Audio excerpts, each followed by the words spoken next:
Hare Krishna devotees, welcome to Shloka Day. Today we begin chapter 10. So we will cover Shloka number 1 of chapter 10. Chapter, as we said, is called Vibhuti Yoga, the opulence of the Absolute. So we'll look at the summary view and then we will go to the first shloka. Essentially, this chapter is speaking about the magnificence of the Lord. So anybody who is a devotee of the Lord naturally wants to know more and more about their Father. Typically, the Father will speak, our parents will speak about our birth and what they experience, etc. But very rarely do we get to hear about our parents' birth and their opulences or their qualities, etc. Here in this case, our spiritual Father is letting us know how magnificent He is. So the previous chapter, chapter 9, talked about the science of bhakti or loving devotion of God. In this chapter, the Lord wants to increase Arjuna's bhakti by simply describing His own infinite glories and opulences. So as you can tell, even in English, the verses were so nice to read. Can you imagine in Sanskrit how enchanting they are to hear? He helps Arjuna to meditate on God by reflecting upon His magnificence. So in the summary view of the chapter, the first 7 shlokas, Krishna is saying, no one knows Him, but He is the source of all. But there is a slight exception that is given in shloka number 3. And also shloka number 3 talks about the benefit, the partial benefit of just knowing that Sri Krishna is the Supreme Personality of Godhead. Then the very famous summary verses of the Bhagavad Gita is found in chapter 10 from shlokas 8 to 11, which is called the Chaturshloki Gita. That Krishna can only be known by His grace and through the performance of bhakti, which means even to know Krishna, we need His mercy. We cannot know Krishna independently on our own.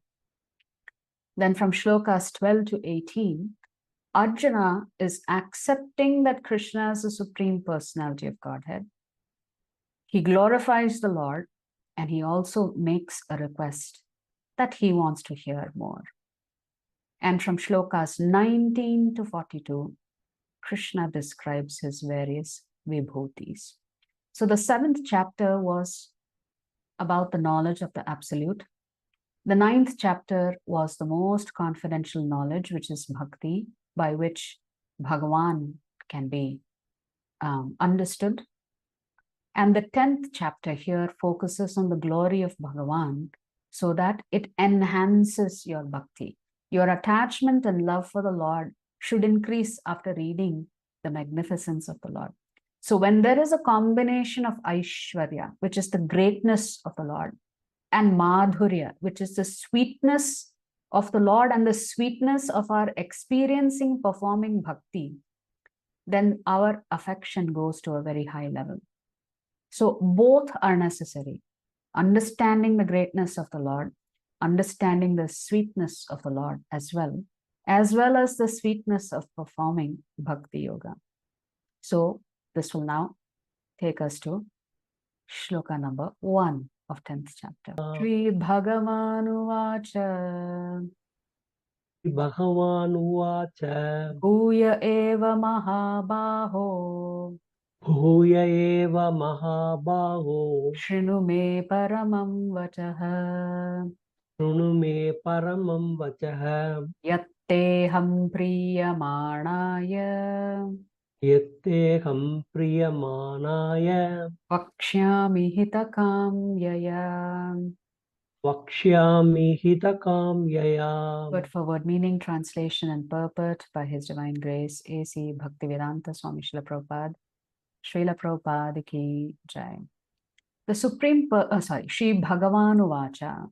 Sri Bhagavan Uvacha. The Supreme Personality of Godhead said. The Supreme Personality of Godhead said. Bhuyaha. Bhuyaha. Again. Again. Eva. Certainly. Ravi Prabhu, we cannot hear you. Internet. Okay. Now can you hear me, Mataji? Can hear you now. Sri Bhagavan Vacha, Sri Bhagavan Vacha, the Supreme Personality of Godhead said, the Supreme Personality of Godhead said, Bhuyaha, Bhuyaha, again, again, Eva, Eva, certainly, certainly, Mahabaho, Mahabhavo, almighty armed, O mighty armed, Shrinu, Shrunu, just here, just here, may, may, my, my, Paramam, Paramam, supreme, Supreme, Vachaha, Vachaha, instruction, instruction, Yat, Yat, that which, that which Te, say to you, to you, Aham, Aham, I, I, Priyamanaya, Priyamanaya, thinking you dear to me, thinking you dear to me, Vakshyami, Vakshyami, say, say, Hitakamyaya, Hitakamyaya, for your benefit. for your benefit. Translation, the Supreme Personality of Godhead said, The Supreme Personality of Godhead said, listen again, O mighty armed Arjuna, listen again, O mighty armed Arjuna, because you are my dear friend, because you are my dear friend, for your benefit, for your benefit, I shall speak to you further, I shall speak to you further, giving knowledge giving knowledge that is better than what I have already explained. that is better than what I have already explained. Okay. So Prabhupada has written a detailed purport. So we're just going to go over the purport and understand exactly what is the significance of this particular shloka. So the Lord is always going to reveal himself more to those devotees who are very dear to him. To those who do not accept the Lord as their devotee, the Lord keeps himself hidden. So the more devotion you have for the Lord, the more you will recognize and realize the Lord, the more you will experience the Lord in your life. The word Bhagavan is explained thus by Parashara Muni, one who is full in 6 opulences, who has full strength, full fame, wealth, knowledge, beauty, and renunciation, is Bhagavan, or the Supreme Personality of Godhead. While Krishna was present on this earth, he displayed all 6 opulences. Therefore, great sages like Parashara Muni have all accepted Krishna as the Supreme Personality of Godhead. Now, Krishna is instructing Arjuna in more confidential knowledge of his opulences and his work. Previously, beginning with the 7th chapter, the Lord has already explained his different energies and how they are acting. Now, in this chapter, he explains his specific opulences to Arjuna. In the previous chapter, he has clearly explained his different energies to establish devotion in firm conviction. Again, in this chapter, he tells Arjuna about his manifestations and various opulences. The more one hears about the Supreme God, the more one becomes fixed in devotional service. One should always hear about the Lord and the association of devotees. That will enhance one's devotional service. Discourses in the society of devotees can take place only among those who are really anxious to be in Krishna consciousness. Others cannot take part in such discourses. The Lord clearly tells Arjuna that because Arjuna is very dear to him, for his benefit, such discourses are taking place. So this entire chapter is an invitation for us to love Krishna. Krishna consciousness can be at different levels, Prabhupada is saying: fear, desire, duty, and love. At one level, Rupa Goswami has said, Yena kena prakarena manah Krishna niveshayat. Somehow or the other, we have to remember Krishna. So this Gita is a profoundly philosophical, and at the same time, it can be very difficult for us to understand. But its essence is not philosophy, but love and reciprocation. So this particular slide is also a summary of His Grace Chaitanya Charan Prabhu's commentary on this particular shloka, of how everybody, if they hear about the Bhagavad Gita, they are afraid to come and read it because they think it's deeply philosophical. It is hard to understand. Yes, it can be difficult to understand, but that is why one needs to have a guided study by a spiritual master. So under the guidance of a guru, one should study. Actually, any study should only be done under the guidance of a guru. No study can be done independently and should not be done independently. But yes, while there is a lot of philosophy in the Bhagavad Gita, but the crux of the entire Bhagavad Gita is about love for the Lord and how the Lord reciprocates with those who love him. That's the entire essence of the Bhagavad Gita. And how does the Lord demonstrate his love for us? By expressing his love to Arjuna. By extension, there is an expression of love for us also. So the Lord reveals his love for Arjuna, and through Arjuna, his love for us all. And he invites reciprocal love from Arjuna, and thus from us all. The entire Gita is about Sri Krishna's love and concern for Arjuna. How do you have proof of this? So the Gita's first instructive section in chapter 2, shlokas 11 to 30, the Lord speaks the philosophy of the soul out of loving concern for Arjuna to free him from lamentation. Why? Because Arjuna was worried that he has to kill so many people on the battlefield, and he did not want to kill. And therefore, the Lord has to tell him, you are mourning for what? The body. And that body is not worthy of mourning. A wise man will not mourn for the body. Rather, you should understand what is the soul.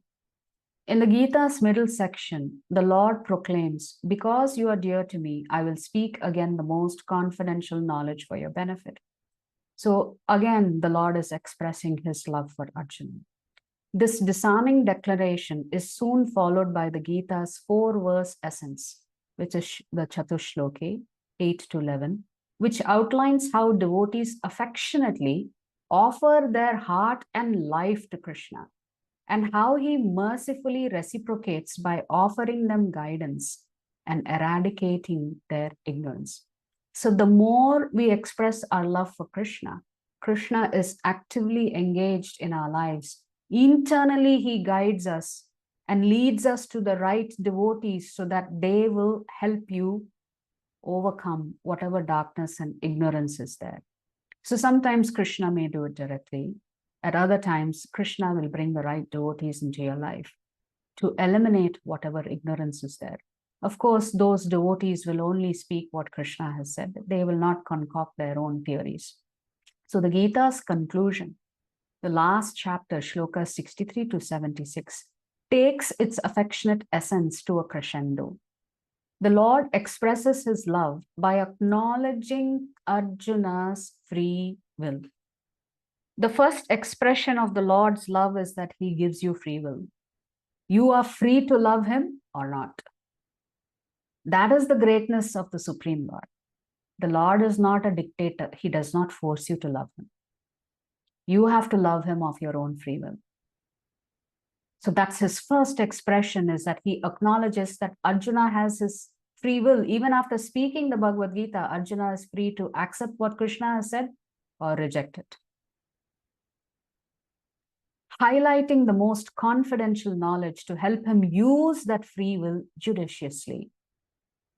Reiterating that he loves Arjuna dearly and wants his well-being, and assuring him protection from all sinful reactions.